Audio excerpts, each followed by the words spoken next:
Baik, Assalamualaikum warahmatullahi wabarakatuh.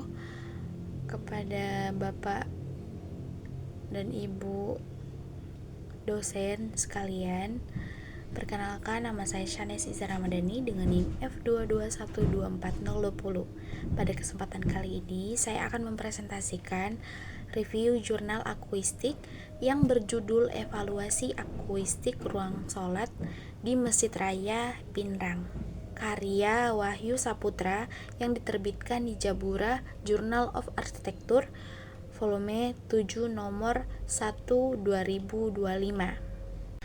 Baik, yang pertama itu adalah latar belakang.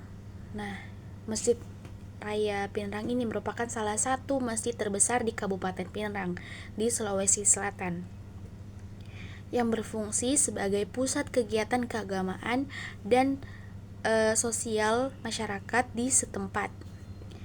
Masjid ini berlokasi di kawasan perkotaan yang cukup padat, yang diapit oleh dua jalan besar dengan intensitas lalu lintas yang tinggi.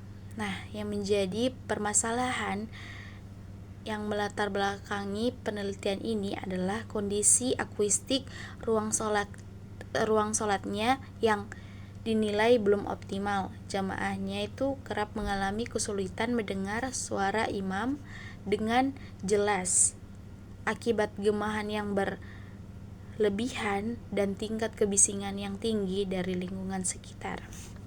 Selanjutnya itu ada tujuan dan metode penelitian.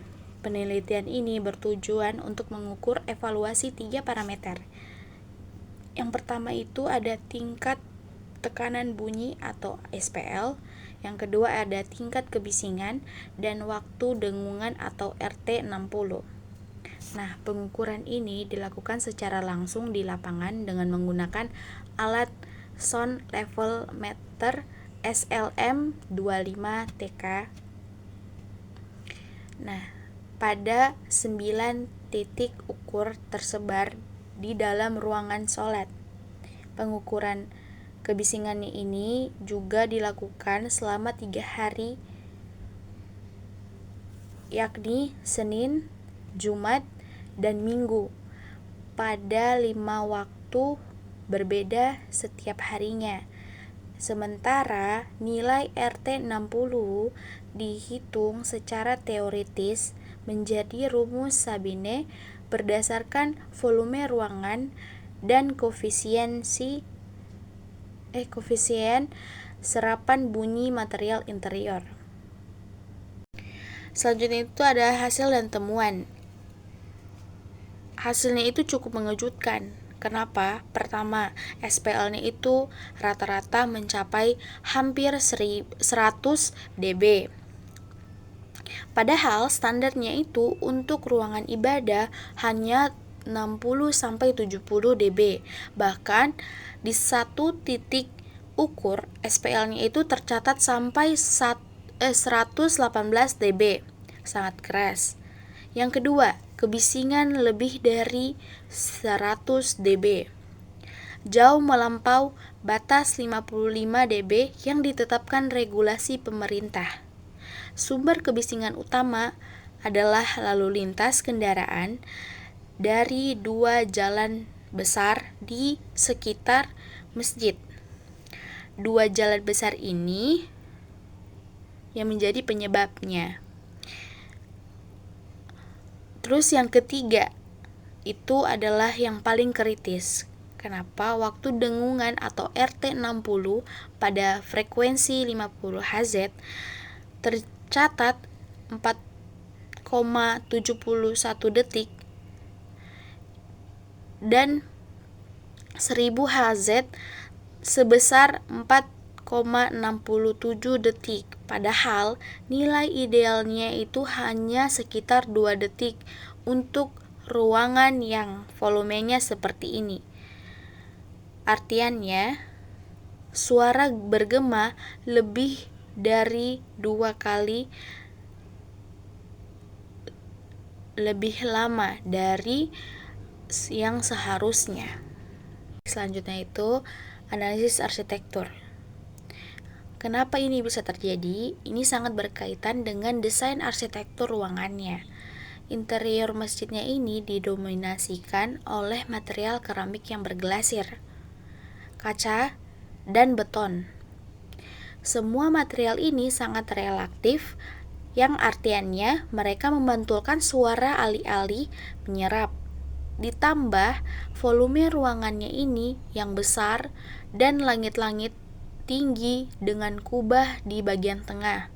Ini menjadikan suara itu memantul berulang kali dan bergema panjang.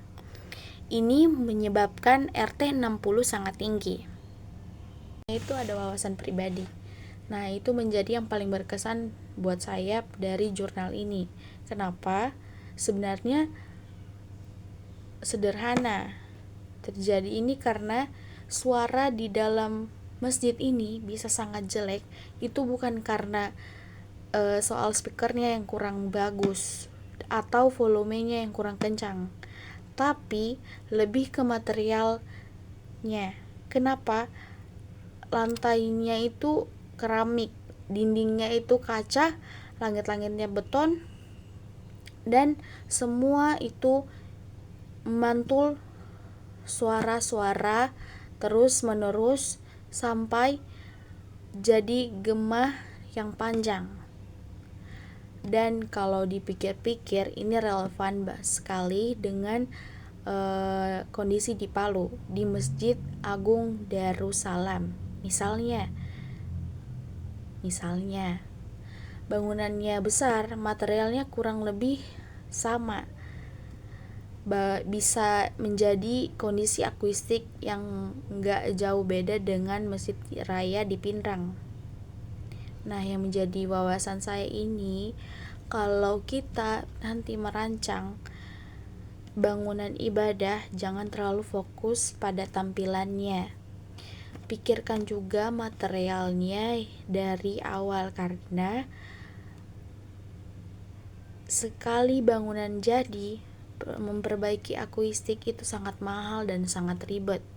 Mendingan direncanakan dan didesain secara langsung. Sekian presentasi review jurnal dari saya.